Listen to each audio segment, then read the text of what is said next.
Olá, sou o professor Meirelles Lúcio, né? Vou iniciar um projeto aqui para ajudar, né, os alunos que sentem dificuldade em trabalhar com frações, né? Pretendo trabalhar em 7 aulas as operações com frações, adição, são operações mais básicas, né? Adição com fração.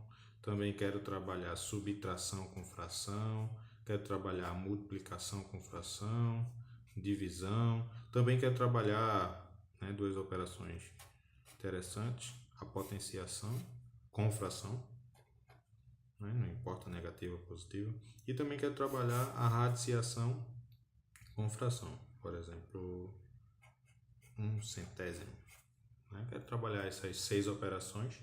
Pretendo uma aula para cada operação, aula 1, aula 2. Na verdade, aula 1 será apenas essa introdução, falando do projeto, né? Quem já quiser pular para a adição em si, só que eu vou trazer uma introdução do que são frações e essa definição vai ajudar as outras operações. Peço que você não pule, né, já para a aula 2, que vai ser a adição, depois subtração, multiplicação, divisão, a potenciação e a radiciação. Vou trabalhar essas 6 operações e cada operação em uma aula, porque aí a gente consegue fazer alguns exercícios. Não quero aulas muito longas, aulas de até 10 minutinhos. Dedique 10 minutos do seu tempo, não é, a esse projeto. Ao todo serão 7 aulas, então você vai dedicar 1 hora e 10 minutos e assim espero que você perca o medo das frações. Você vai perder o medo de trabalhar com frações. Tem uma continha, encontrou fração, ai meu Deus, e agora? Não sei operar com frações. Não, serão aulas bem simples de até 10 minutos. Vou usar apenas canetinhas coloridas, né, e folha de papel ofício. Nenhuma superprodução, porque também não vou para um nível muito complexo da matemática, apenas conteúdo que se inicia, não é, no ensino fundamental, né, que são as operações com frações. Essa primeira aula é para introduzir o que é uma fração, certo? A definição de números fracionários, em que conjunto numérico ele está envolvido, e depois trabalhamos as 6 aulas rapidamente com exercícios. Vocês vão perder o medo de trabalhar com frações. Esse é o meu objetivo, perder o medo de trabalhar com frações. Agora, fração vem de fracionar, de parte, porque surgiu, né, um novo conjunto numérico. Os conjuntos que tínhamos, né, o nosso primeiro conjunto numérico, podemos dizer, conjunto dos números naturais, n com uma barrinha, né, surgiu com a necessidade de contagem. Eu queria contar, então, para contar, eu tinha o 0, 1, 2, 3, 4, 5, infinito. Pela direita ele era infinito, servia para contar. Muita gente acha que terminando 9, não, 9, 10, 11, 12, infinito. Aí o conjunto dos números naturais não foi suficiente, porque, por exemplo, para representar as coisas abaixo de zero, quando eu queria medir uma temperatura abaixo de zero, eu teria que ter temperaturas negativas, né? E, por exemplo, um saldo negativo, estou devendo, como é que eu represento isso?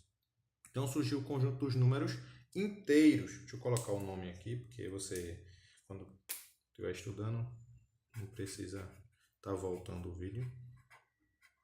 Números naturais. Em azul, colocando números inteiros. Como eu falei, para completar os números naturais, vieram os números negativos, ou seja, infinito pela esquerda. Não começa no -3 não, tá? É infinito. -3, aí depois chega no -3, -2, -1, passa pela origem, o 0, e depois chega nos números positivos. 1, 2, 3, e também infinito pela direita. Infinito pela esquerda, infinito pela direita. Os naturais apenas infinitos pela direita. O Z, né, é o conjunto dos números inteiros. Por que Z, professor? Vem de Zal, né, Z-A-H-L,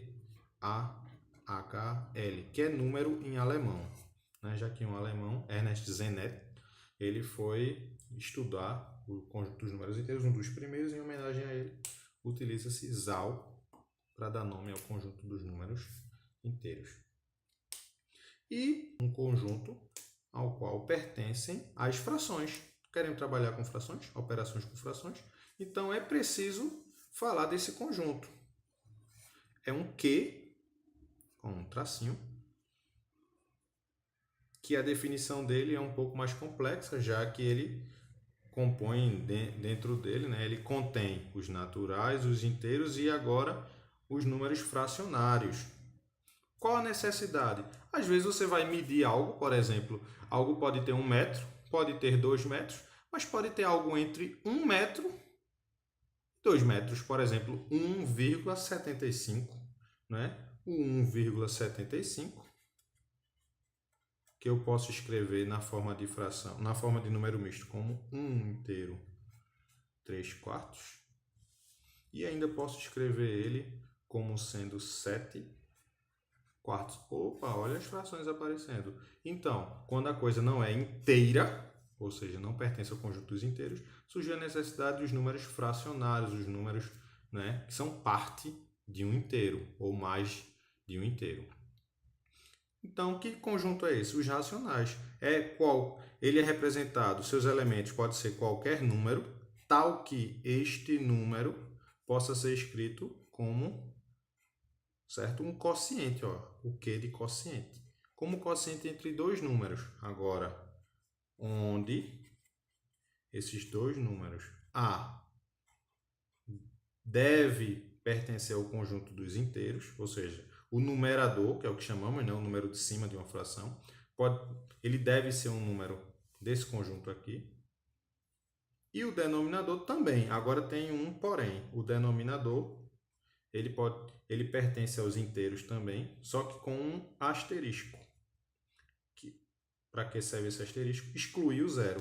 B tem que ser diferente de zero. Em cima pode ser qualquer inteiro, embaixo é qualquer inteiro diferente de zero. Essa é a definição de números racionais. Fazendo uma relação entre esses três conjuntos para a gente iniciar, né, na próxima aula as operações com os números propriamente dito. Lembrando, são 7 aulas. Essa primeira é para definir o que é uma fração. A fração é um número pertencente a esse conjunto. Eu esqueci de colocar o nome aqui. Dos números racionais. Esse Q significa quociente e ele representa o conjunto dos racionais. O nome do conjunto é conjunto dos números racionais. Certo? As frações pertencem ao conjunto dos racionais. E o que é uma fração? É um número que pode ser escrito como um numerador e um denominador. Numerador, número de cima, denominador de baixo. A gente vai aprender o que é um numerador e o que é um denominador já já. E esse numerador é um número inteiro, ou seja, menos 3, menos 2, menos 1, 0, 1, 2, 3, qualquer um desses, ou menos 10, menos 20. E o de baixo, o denominador, ele não pode ser zero, mas ele também é inteiro, ou seja, todos esses excluindo o zero, sem poder ser o zero. Esse, tá, é o conjunto dos números racionais. E as frações pertencem a ele. Então, se eu souber operar com os números racionais, eu estou sabendo operar com as frações. E quem são os números racionais mesmo? Que conjunto é esse? É o conjunto de qualquer número escrito na forma de numerador e denominador, de quociente. Então, vamos relacionar os três conjuntos para finalizar essa aula. Eu tenho o conjunto dos racionais, que são, né, qualquer fração, por exemplo, 3%, lembrando que é 3 por 100, é 3 sobre 100, se encaixa nessa definição. 0,5, lembrando que o 0,5 é 1 sobre 2, né? É 1 sobre 2, é meio. Então também está aqui dentro. E eu tenho, dentro desse conjunto, um conjunto, que são os inteiros. Os inteiros, professor, são frações? São sim. Lembra? Números inteiros, por exemplo, menos 3, menos 2, menos 1. Vamos pegar o menos 3. O menos 3, eu posso escrever ele como sendo menos 6 dividido por 2. Quanto é menos 6 dividido por 2? Menos 3. Então, ele também está aqui dentro. Só que ele é um conjunto à parte, né? Ou melhor, ele é um conjunto contido dentro do conjunto dos racionais. E eu também tenho o conjunto dos naturais. Também estão aqui dentro. Quem são os naturais? Lembrando, 0, 1, 2, 3. Posso escrever esses números como forma de fração para estar aqui dentro, tenho que poder. Então, vamos pegar, por exemplo, o número 4. É um número natural, serve para contar. Então, eu posso escrever ele como sendo 8 dividido por 2. 8 dividido por 2 igual a 4. Aqui até é bom perceber isso. Toda fração é uma divisão entre o numerador e o denominador. Se eu dividir, eu encontro um número equivalente a essa fração. Esses são os números racionais. Guardem essa informação. O número natural 0, 1, 2, 3, 4, 5 pertence, ele está contido, melhor dizendo, está contido dentro dos racionais. Ou seja, o número natural é também uma fração. Opa, já deixo aí para a próxima aula. Se você sabe somar com esse número, que eu posso dizer que ele é também uma fração, quem não se lembra que já aprendeu? 4 sobre 1, né? 4 é a mesma coisa que 4 sobre 1, 8 sobre 2 e outras frações equivalentes. Se eu sei somar com esse cara, então eu também sei somar com esse. Você nem sabe. Você está entrando no vídeo para aprender a operação, as operações com frações. Mas você já sabe. Vou mostrar a você que o conteúdo está dentro da sua cabeça, né? Clica aí na próxima aula que a gente vai ver como é que eu somo com frações. Se eu sei somar com esse, eu sei somar com esse.